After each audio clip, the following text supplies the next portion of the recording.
Admit all. Okay, so now people are being admitted.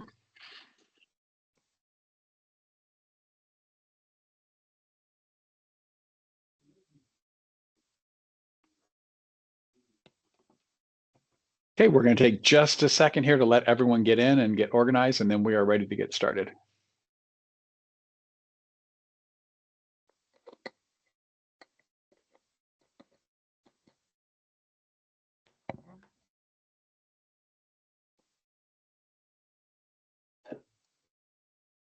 Okay, we will go ahead and get started here. The webinar today, we are focusing on the 4 core web pages of an accounting firm's website. So I hope this is something all of us have got experience looking at sites, probably have certain ones we like and don't. And I know with the clients that I work with, their own websites, this is a common thing that people want to improve on. So really looking forward to the conversation that we have around that.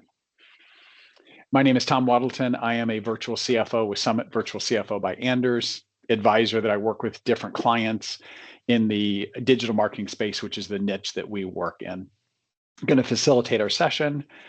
Matt Banker is our presenter today. Matt's founder and chief strategist at Benchmark Growth Marketing. Matt, welcome back. As we talked before, we've done one of these webinars before, so love to have this conversation with you again. It's great to be back. Thanks for having me. Okay, a couple of housekeeping things, and then I'll tell you just a little bit more about our firm, and then we're going to jump into the main content. So today is a 1 CPE credit course. It is going to be at least a 50-minute course, and so we do need people to attend the entire 50 minutes. If you attend and earn the CPE certificate, that will be emailed out to you, as well as the content from here. We do have the Q&A function. It does say Zoom session in our team session today, so please do use that. People can't speak to us, but as Matt and I talked right before we went live, he really wants to find out what questions people have, and we'll try to answer those. So I'm going to be doing the best I can to go through those questions and try to ask them where it seems like the best place to do that. And then within 3 business days, we will go ahead and send out the slides and everything. And I'll let you know in advance, that is the most common question that we get is, did the slides come out before and will they come out after? So there's your answer. Okay, I mentioned that I work for Summit Virtual CFO by Anders. So let me just tell you a little bit about the firm that's bringing you this webinar today. A little bit over 20 years ago, you can see that picture of Jody and Adam. They started Summit CPA Group as a traditional CPA firm. So audits and tax was a primary service offering. In 2004, they started offering CFO and back office services. Around 2013, went to a fully distributed firm, everyone working remotely. And then a little bit over 2 years ago, we became Summit CPA, or Summit CPA joined Anders CPA and Advisors, a St. Louis-based firm. We are now Summit Virtual CFO by Anders. Okay, Matt, on to you, the 4 core pages of an accounting firm's website. Yes, well, I'm excited to chat about this today. I'm a website guy. That's kind of where I got started. I'm not an accountant. I found myself in the accounting industry. We've really been focused just on accounting firms for about, well, I personally have been for about 3 years. 3 years now, but even before that, we had a lot of CPA and accounting firm clients. But I come to this space from I have a background in art and design, and so there's kind of that aesthetic design side. But really, as I've grown in my marketing career, my focus has been on the copy, the writing and messaging side. And so getting those pieces connected together is really important. But if I'm going to give you a prioritization, a lot of what we're going to talk about today has to do with the copy, like the messaging, the words, the language that's on your site. That really is the most important thing. You have to hit a good threshold of professionalism from a design standpoint, but the content is really what's so important. So we are focused on what are the core 4 pages, but specifically how to write those pages, what kind of content needs to be on there. And like I said, this is stuff that I love to talk about. I have a point of view. This is not the only way that you can do a website, but I often find it's most helpful to have a clear plan that you can follow, rather than ensuring that it's not that this is going to be 100% in every case. You should do it this way, but I think that this can really help a lot of firms get their head around what is going on. So let me start with this question. See if I can get there it is. Why do we have a website? first place. Like as an accounting firm, what is the point of a website? And what I would say is primarily your website is for prospects. It's a sales tool.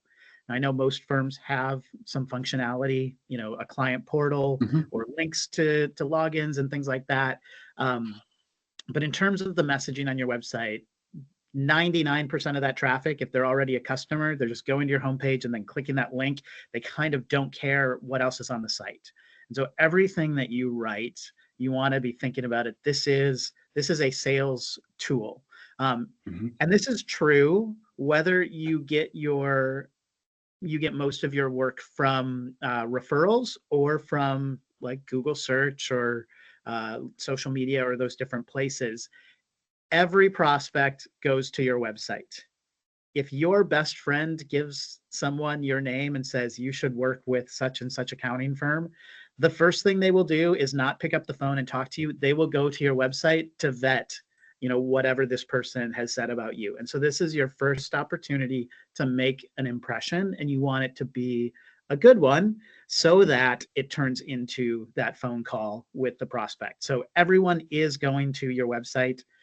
Now, I'm sure there are exceptions to that rule in a few cases, but I think as your rule of thumb, expect it, that people have been to your site and that they've read the content that is on your site if they get to the sales process. And really what I'm going to say is expect that they've read these 4 pages that we're going to talk about today. Yeah, and Matt, I'm sure you're not surprised. Every prospect I've talked to has mentioned our website and kind Yes. of, hey, here's what I saw on your site. I will let people know. I'm going to go ahead and launch the first poll question, Matt. I don't think Okay. that'll interrupt you, so you can just go ahead Yep. with that. So I'm going to say there are a few different things that your website needs to do.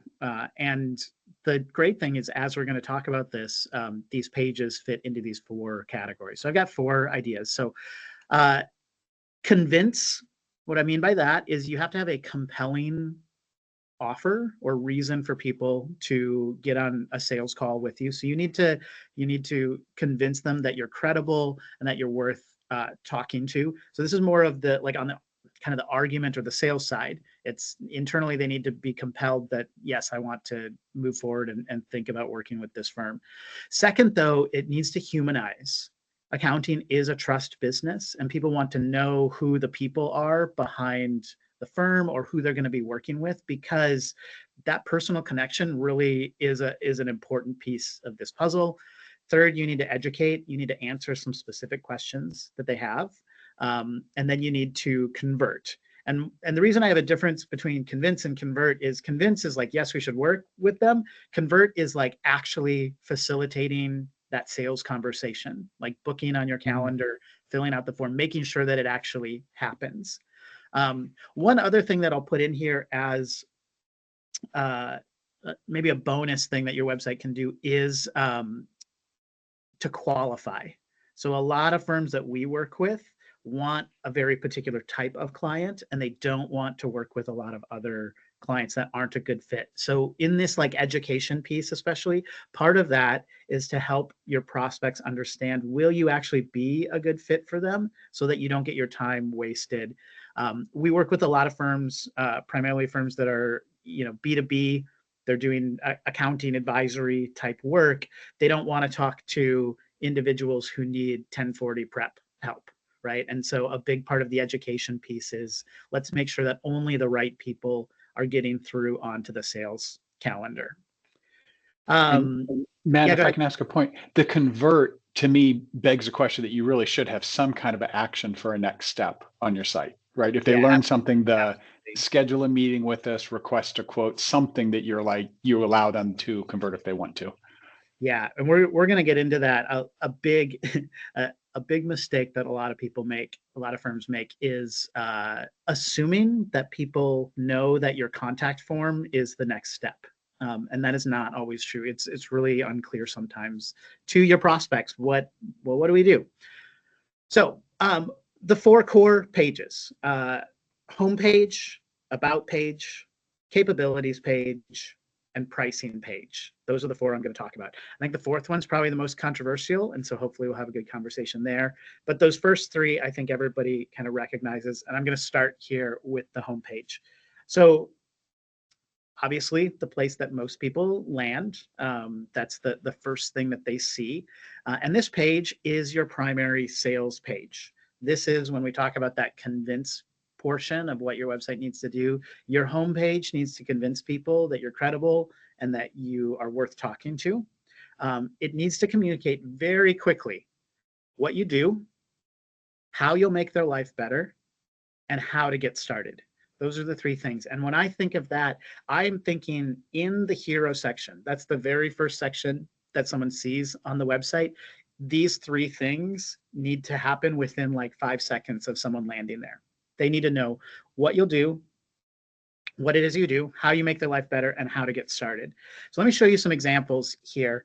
It might be a little small on your screen, to zoom in, so I'll read it. But I think this is a great example. So amplify your restaurant profits. Now, this is a firm that focuses on restaurants, obviously. That's the how do they make your life better? We're going to amplify your profits. There has to be something aspirational, help you build a better business, save money on taxes, get more time back, get things off of your plate, run, optimize your back office. All of those are aspirational things that you as an accounting firm can offer, but you need to make sure that you give them the language of like, what's in it for me, not just, we're accountants or we're bookkeepers and CPAs. You can't ask them to connect the thing that you do with the benefit that it gets them. You need to give them that benefit right up front. The second thing that I'm amazed at how many, not just accounting firms, but so many websites out there are not clear with what they actually do. And I'm talking about like, what is the sort of thing someone would have to type into Google in order to find your services? If I land on a website that says financial solutions, I have no idea what that means. To you, it might be really clear, like, oh, we do bookkeeping and advisory, but they might think like, well, do you do investments? Do you do credit card processing? Do you do, there's a lot of like, that language can be really vague. And sometimes we choose words that are all encompassing, that feel like they fit everything that we do, but we don't have clarity around what would the prospect, what would the customer type in and be looking for. So I love something like, accounting, payroll, taxes, advisory as almost like bullet points in a list, or small business accounting, or accounting for small businesses in, such and such city and state or area, like giving a real clear, like we talk about sometimes the grunt test. Like if a caveman landed on your website, could he grunt out like answer to these questions? It's so straightforward and simple. So how do you make your life better? Aspirational. What exactly do you do? And then that thing that you mentioned earlier, Tom, is how do you get it? What is the next step? And I'm going to say for the vast majority of firms, the next step is going to be schedule a call. And so you should have, we call it a CTA button, call to action button, and it should link to a place where they can book directly on your calendar, or maybe a contact form if you need to have some qualification questions before you let them talk to you. But it needs to be very clear. It shouldn't be something like learn more or just like have your contact form. Now, and I love having it multiple times on a page, even multiple times in the hero section. People tend to read websites left to right, but then in a Z pattern. So they kind of come back down. So they go left to right and then back to the left bottom corner and across again. And so I like to put that call to action button in the upper right-hand corner and then in the lower left-hand corner. And that's just going to be really clear. I also really want this button to stand out. So I want it from a design standpoint to look different than the other links on your site. And every time you have that call to action, it should look the same so that it's very clear. This is, in fact, the next step. And we actually want you to click on this button and do this thing. Yeah, Matt, and I like your comment in this picture or your image is a good example. The being specific about the kind of clients you're trying to attack. Yeah. attract, if I can say it correctly.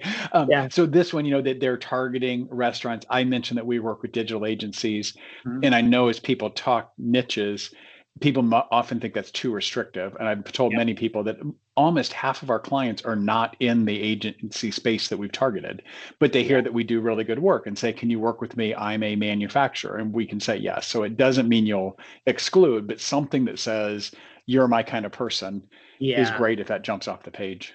Yeah. One of the ways that we often see firms kind of take steps in that direction without completely niching is, Hmm. and actually, this is a good example. You probably can't read it super well, but there's a little line underneath that button that says, "Not a restaurant, click here."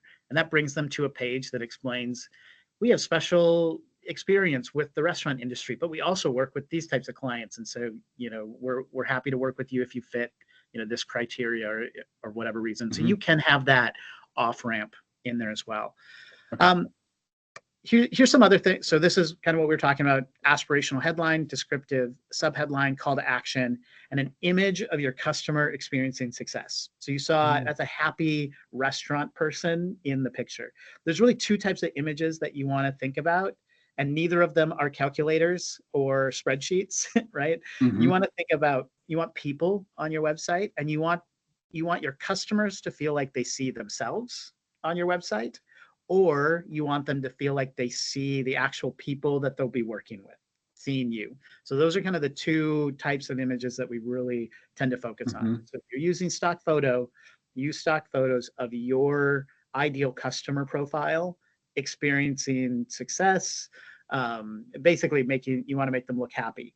Now, another version of that could be, I mean, you could put a person looking at their tablet sitting in a beach chair, in Hawaii, because you've taken so much stress off their plate that they can go on vacation again. That's also experiencing success, your ideal customer. Hmm. All right, here's some other things you can think about for the homepage.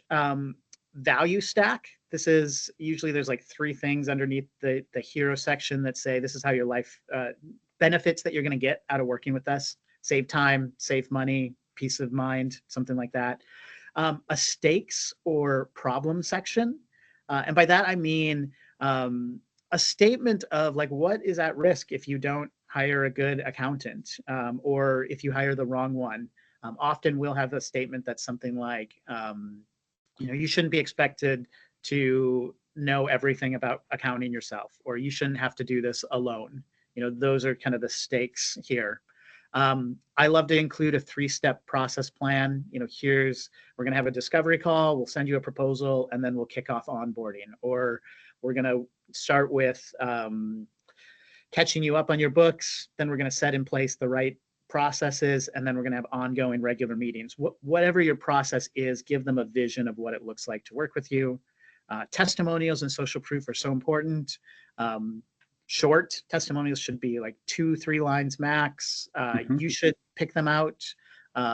Feel free to edit them for length. Just grab that one sentence that really matters. And don't look for testimonials that say, Tom is such a great guy, he's really friendly and kind. Look for something like, Tom saved me a ton of money because he's a great, CFO, right? You want like Sure. something that is directly related to the problem you solve, not just the friendliness of you or your team. And then bullet point for service list. That's helpful. Maybe a 1 paragraph about a section that links to the about page. Um, a thing to keep in mind is that websites need to be scannable.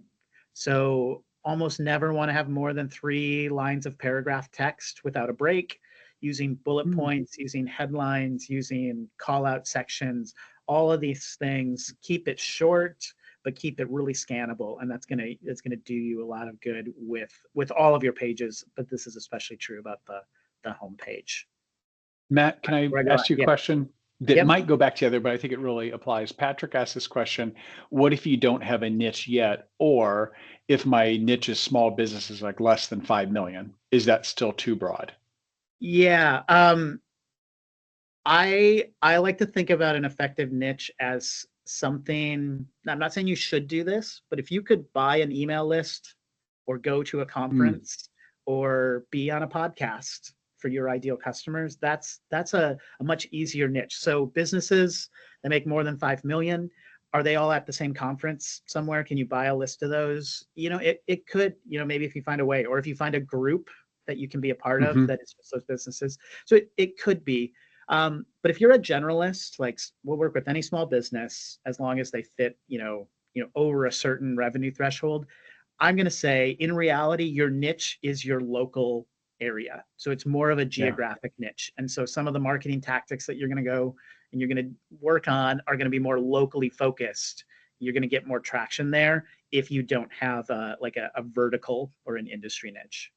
Yeah, I think that makes a lot of sense. And as you were saying, I was thinking of maybe some other things, like, is it a certain kind of problem that you're the best suited for that, with, people that big but don't have a strong tax plan or something like that might be in that category, or maybe even narrowing to say it's more professional service firms versus like retail business. You can start to say, okay, I'm much better at dealing with those kinds of things. It would make it a little bit better for that. Yeah, I mean, it's a little bit of a rabbit trail. I like to say, a niche is not a favorite market. A niche is your unique approach. That means that you're especially suited for a particular market. But we all want to work with dentists because they have a lot of money and not a lot of time. And so they like make great clients. And so a lot of people are like, oh, I want to niche into dentists. But what they mean is I want more clients who are dentists because they're good clients. What you need to do is develop a unique approach and communicate it clearly through your website as to why dentists need you, not why you want dentists, or whatever that niche is. So. Sure. All right, we'll go to the about page here. The about page, this is your humanizing page. People go to your about page not to learn about your services, but to learn about you and your people. That's my point of view. People do use about pages for different reasons, but I think of it as the people page. And so your goal here is to show that you are real people, that you understand and like real people. You're not a faceless corporation. Now, this can be especially important if you leverage like an offshore team, or you have like a remote workforce. Really communicating what it looks like to work with your team as individuals can go a long way in building trust and overcoming some of the objections. So it's not that like any one of these formats of a business are better or worse, but you do really want to clearly explain why it's going to be a good experience for them working with your people. And that's it's about the human connection in this case, is what I would say. So accounting is a trust business. People want to know about the people behind the firm. Here's what I like to do. So like a simple way to frame your about page: have the firm owner or partners write a letter to their clients about why they're in this business and why they like it. What do you like? What got you into this? What do you love about helping your clients? And then put your signature at the bottom and put a picture next to it. This is like a really easy way. 3 paragraphs at max on this page, but it's a really easy way to kind of make that connection with a person and humanize yourself, and your personality as the owner affects the rest of the firm, or it should. And so they're going to expect that that's going to be, similar experience that they get when they work with other people. So I love that. Do you have a strong opinion about like meet our team and have a list of or pictures or something about the team members? Yeah. Do you have a strong feeling about that? So yeah, here's the other things that I would include on here. A letter to your ideal clients. That's that first section. Team photos. I think anyone who is client facing, I think it's a good idea to put pictures on there and make sure that they don't have to be like a professional photographer every time, but make sure that they are. It's not. I wouldn't have your team members submit photos. I would have a place in your office or a way to get a good photo that kind of has consistent look and feel. I know it's a pain. Team changes over time, and so to keep that updated, that can be a little bit of a pain. But I do love to have pictures of the team on there. Again, it makes you feel more human. I would say mostly client-facing people. So if you have a bigger team, you don't want to have everyone on there. If you have like account managers or whoever the partners are, those sorts of folks should be on there. There's also, I would echo your one comment. Just having seen sites, the inconsistency in some pictures are bad is just it's a pretty unprofessional look. yeah, And you can see some others that are really clean, where sort of like the size of the person's head is about the same in each yeah. frame. You can kind of go picture to picture, and it's a very different look. Yeah, I mean, build it into your onboard process where everybody Mhm. stands in front of the same wall and you get the Yeah. same picture taken, so that there's that consistency in there. People people are weird about what they think is like a great picture of them, and so if you ask your team members to provide one, sometimes you get weird pictures that Yeah. you add on your site. So yeah, Yes. professional is important. Yeah. Yeah, some other things. Core values are good. If you have core values, this is the place to put them. If you're involved in volunteer or other kind of social responsibility things, highlight the community good that you're doing. I would also put testimonials. I'm not a fan of a testimonial page. I would rather Mhm. sprinkle testimonials throughout the site on all these different pages, and just kind of pretty liberally. Couple on every page is totally fine. But if you have 5 or 6 great testimonials that are short, succinct, and compelling, use them on your website. You can have lots and lots of testimonials on your Google business profile or other places, but on your website, curate them and choose a few that are really great and make sure they show up in different places. And then I still want to have a call to action on this page. So the last section usually on almost every page is are we ready to talk? Click here to schedule a call, something like that. And Matt, we have a question directly related to that. So Christopher is Yeah. one of our participants today who's saying, should you connect your Calendly to your website? What are your thoughts about giving people calendar Yeah, create access? my thought is yes. But I think about it in terms of like qualification and friction. If you want more Mm. leads, reduce friction. Make it easier to book right on the calendar. With Calendly, you can put qualifying questions on there. And then like Mm. I have my calendar open and then I have my VA vet it after the fact. If someone books a call and they're not a good fit, or it's a spam, or another vendor trying to get on my calendar to sell me on something, she'll just delete it and respond to the person. But we take on that friction on the back end to qualify rather than putting it on the front end to keep them from booking a call. Interesting. You can, if you're getting too many calls though, booked, and you find out that they're bad fit, it's okay to do a contact form and then just make it very clear that, hey, fill out this form, then we're going to get back to you. You can set Mhm. it up so that you then send the Calendly link if you know they're a qualified prospect. Interesting. So from your virtual assistant, is it a couple of questions that you ask that they're then going through and saying, okay, you said, I want to see if you'd be interested in purchasing this Yeah, software from me. That's kind of thing that you might say, okay, not really interested in talking to yeah. the vendor. So we'll Okay. usually put things, for an accounting firm, you need questions like, are you a business or an individual? What's your annual revenue? You don't want to have too many questions there, but just enough for you to tell like upfront if this is going to be a good fit or not. Sure. Um, if you want to have a question about like what services are you interested in, I actually put on my contact forms at the bottom, are you a bot or someone trying to sell me something? A yes, Oh, no question. Because you do have these automated bots filling out the form and they click the yes button. And I know that they didn't actually, it's not a real person. I okay. don't know, that might be too much for some people, but that's something that I've done. Yeah. One of the things that we have done is you can see our 3 service packages on our website, and it will Mhm. say what our average price is. And I Yeah. won't get this exactly right, but it's something like transactional is around 50,000 a year, controllers more like 80,000, and CFO is more like 120. We want the people who are thinking that maybe they can come and pay $10,000 for something like that to go ahead and not waste both of our time. Yeah. And so I'm sure some people don't talk to us, but in reality, if they don't want to pay for the service that we're providing, Yeah. we don't really want them. And so that's one of our levels is you can see it ahead of time. And if you think that's outrageous, I don't want to talk to you, great, then you don't have to Yeah. schedule. If you have a really strong outbound sales team, I can see why maybe you want to avoid having some of those conversations until a little bit later when you can really frame it. But most people they don't want to move into ambiguity. And actually, it shows confidence when you can clearly communicate things that they should know, and then they can kind of opt out if it's not a good fit. And we're going to talk about pricing here. I think that's a big one.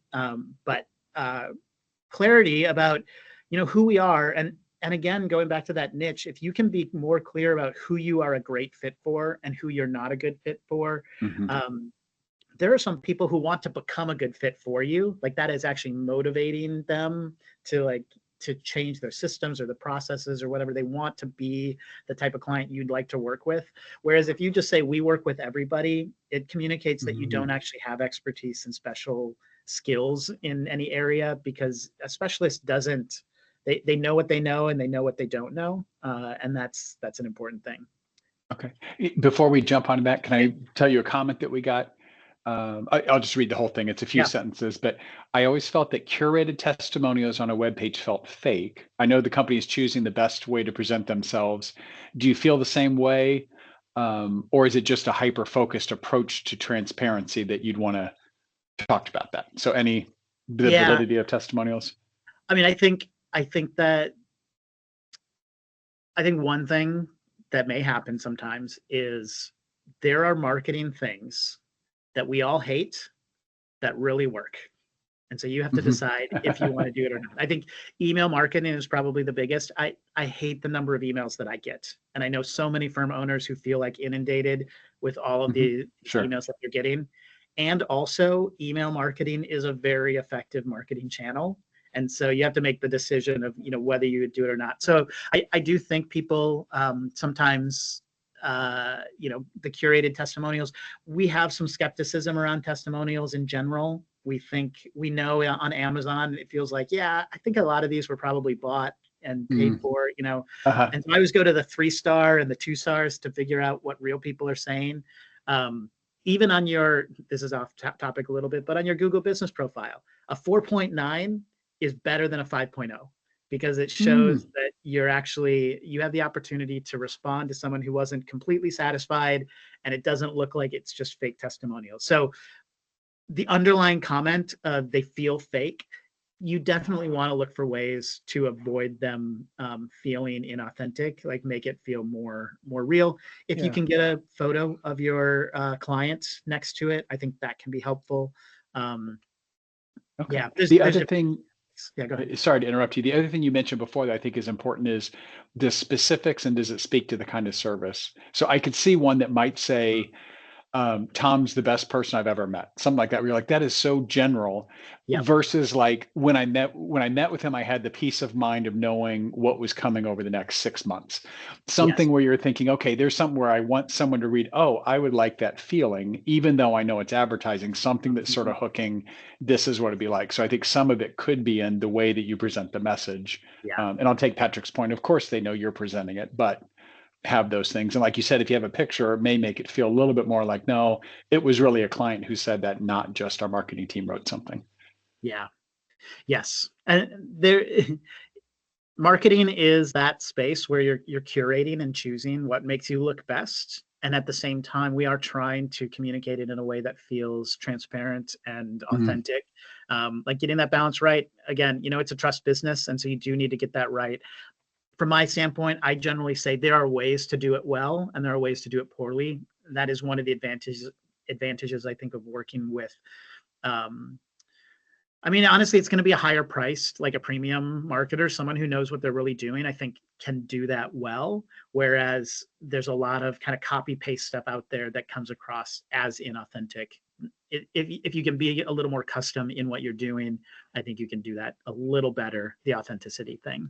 So I think you're right. Yeah. All right. We'll keep going here. The services page, I think of this as your capabilities page. And we're going to talk services page and pricing page. I like to have them separate. Services page this is all of the stuff that we can do. And then we'll talk about it in a second. The pricing page is now here's how we package some of those services together into different tiers or price points or whatever that is.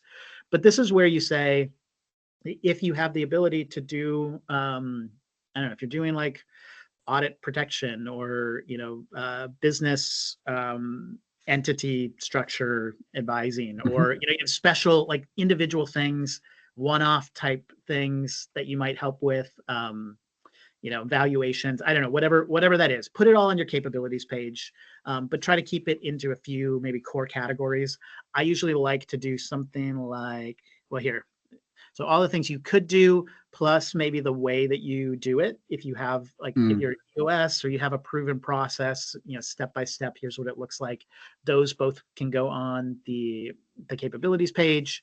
I am not a fan of asking people to choose a drop down. So if you do accounting, payroll, taxes, advisory, and I click on the services menu and I see that drop down, in most cases, you want clients who want all or most of those things. And so you don't want them to think like, oh, what do I choose? I guess taxes is what I most care about right now, but that may not actually be the best representation of what your offer is. And so I want a page where it has all of those things that you do together. And that's this page.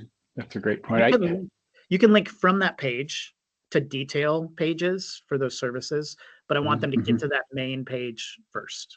So this is an example, like with this client services page, it has this headline where it says full service accounting, and then it has this wheel that shows here's all like the 6 core services that we have that they all go together. It very much communicates this is kind of a package deal. We can do all of this stuff for you.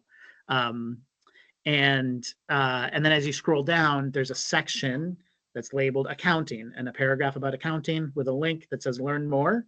And then that goes to the page that has the full, like, here's what our accounting service is. Then there's a section for taxes. Then there's a section for payroll, all of that kind of links out. I'm curious, Matt, when you look at sites, how often, I would think for accounting firms, you may find sites that it's written well for accountants to say what their service is, but people coming to the page can't understand what that means. And you said something like, well, I guess I'll go to taxes. Right. Any thought around really try to put it so it's the person who's searching it speaks to their language, not to your profession? So clear is better than clever.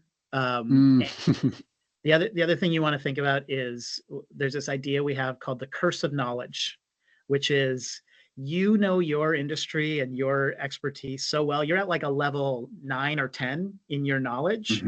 And so what experts do is they're like, well, most people don't understand that. So they dumb it down to like a level 5.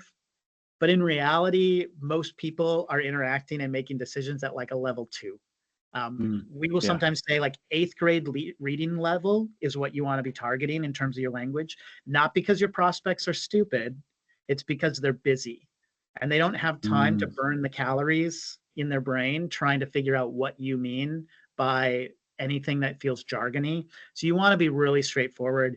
You want to try to use language that they use and understand. You can help define that for them later. Some people don't like to say bookkeeping because it seems to imply like a lower level, like undervalued service. But it may be that your clients, that's what they think they need. They need bookkeeping and tax help.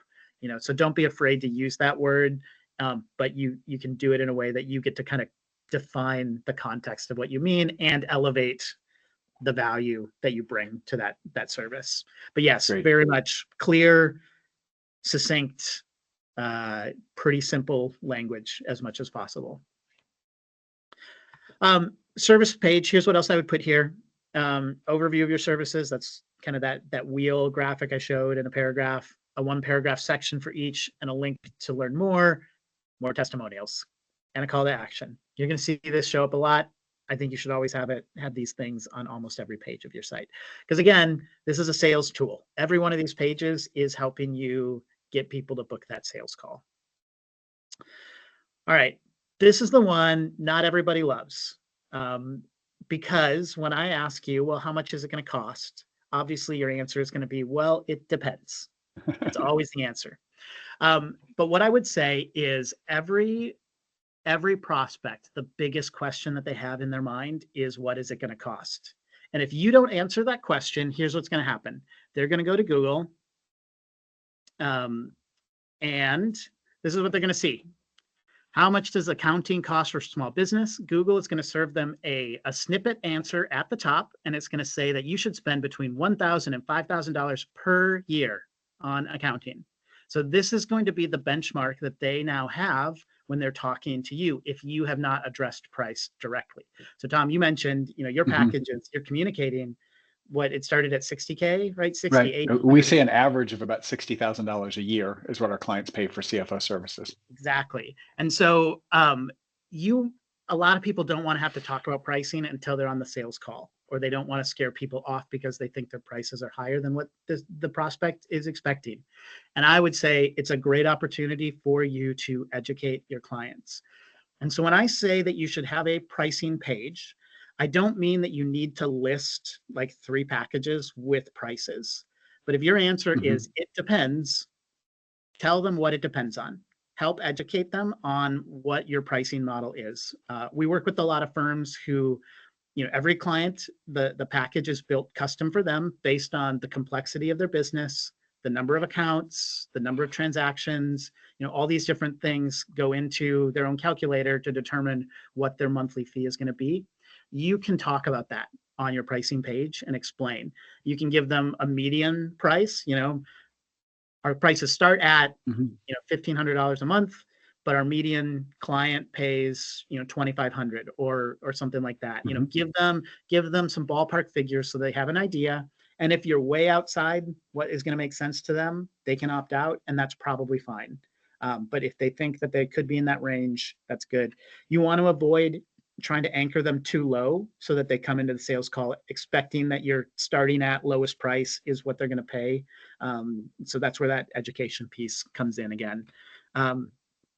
Matt, any thought about just giving examples? I mean, I know it does depend, but if you would say there's lots of variables, but here's an example client and they get these 3 services, it's this size business, and they're paying us $2,500 per month. Yeah. Do you like that idea?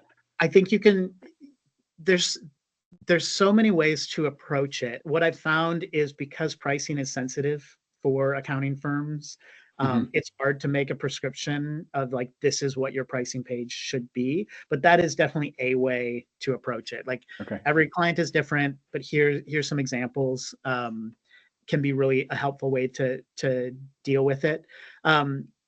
There's sort of 3 types of pricing pages we often will write for our clients. So a tiered pricing, you've all seen that, 3 kind of starting at prices. Maybe there's some, add-ons that might be there as well. With the tiered pricing, there's a way that I like to do it. I think I have some screenshots here. I don't know if I have screenshots. Okay, I'm gonna go back here. So let me talk about the tiered pricing.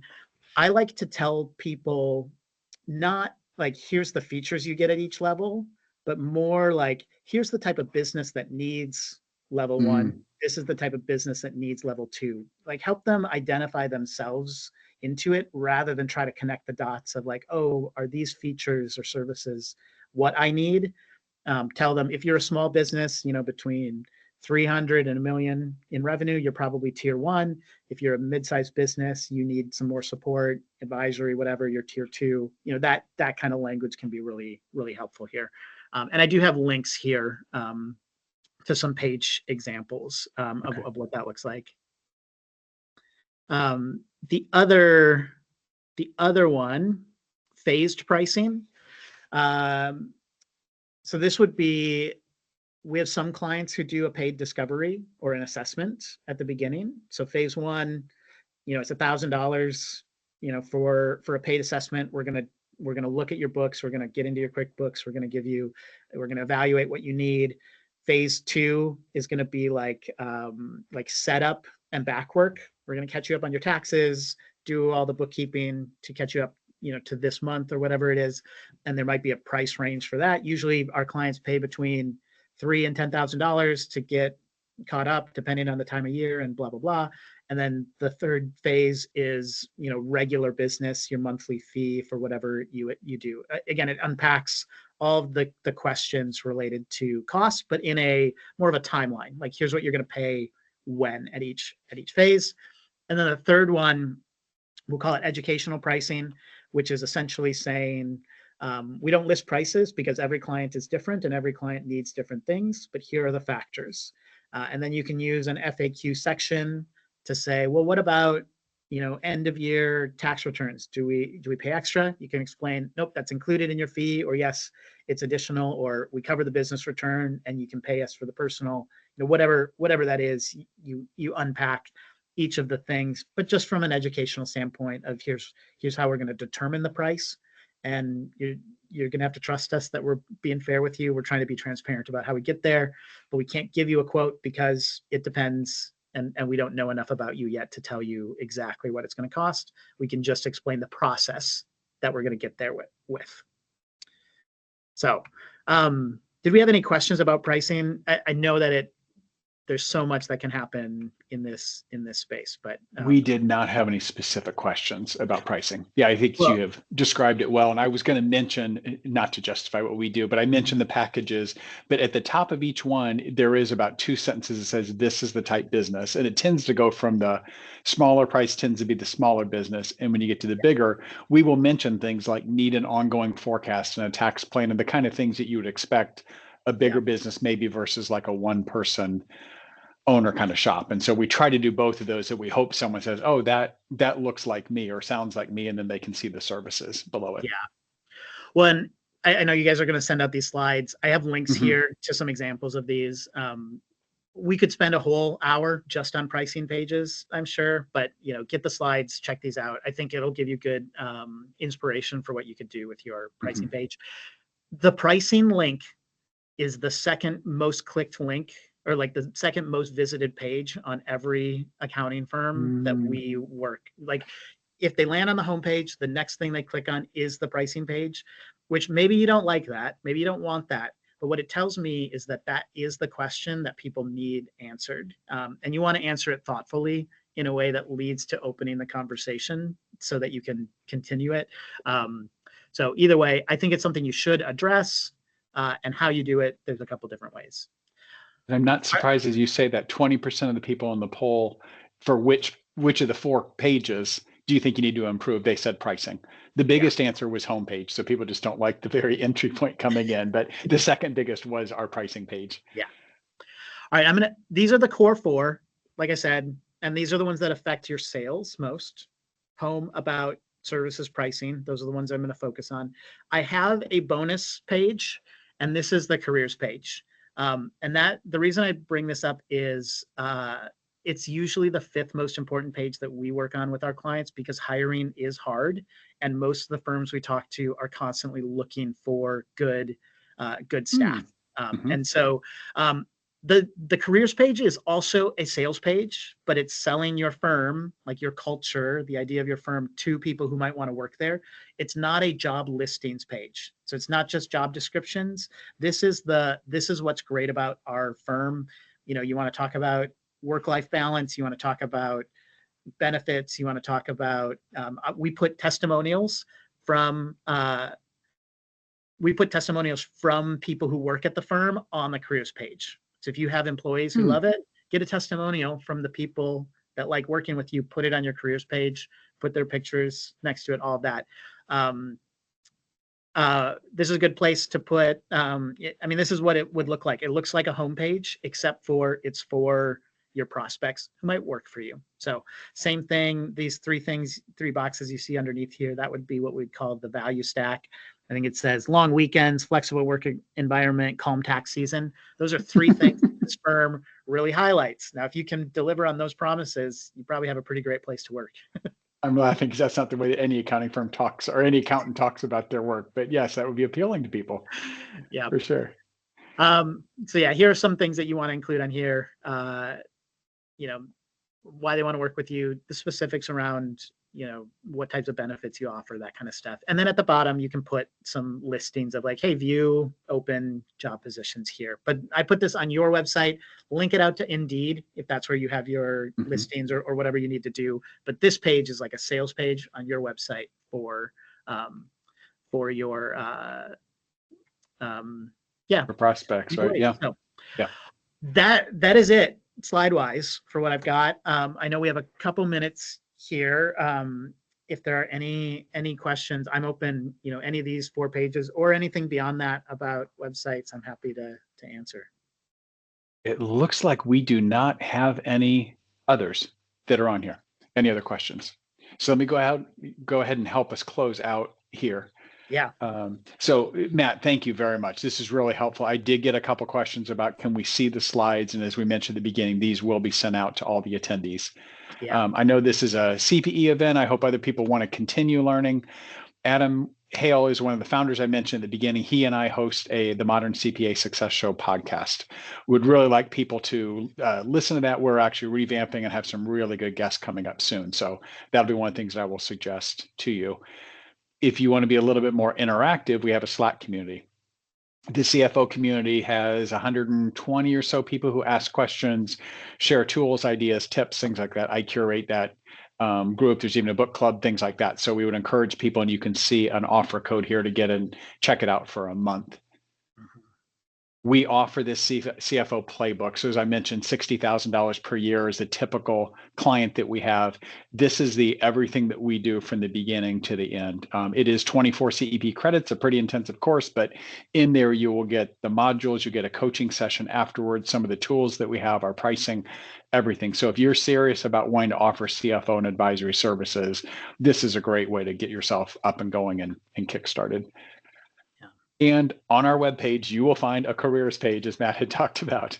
So if you kind of like these ideas, but say, I don't think I really want to do it on my own, I'd rather join someone, please check us out, because we are hiring and would like to have really good and talented people join us. Matt, thank you very much. This is really helpful. It's going to help me as I talk to my own clients about getting prospects in. Many of them will acknowledge their own website's not good, and you've given me a couple tools to say, have you thought, I'm no expert, but have you thought about this and that and some other categories? It would be really good. Excellent. Well, thank you everyone for joining us. We hope you have a great rest of your day, and we will see you at the next webinar. Take care.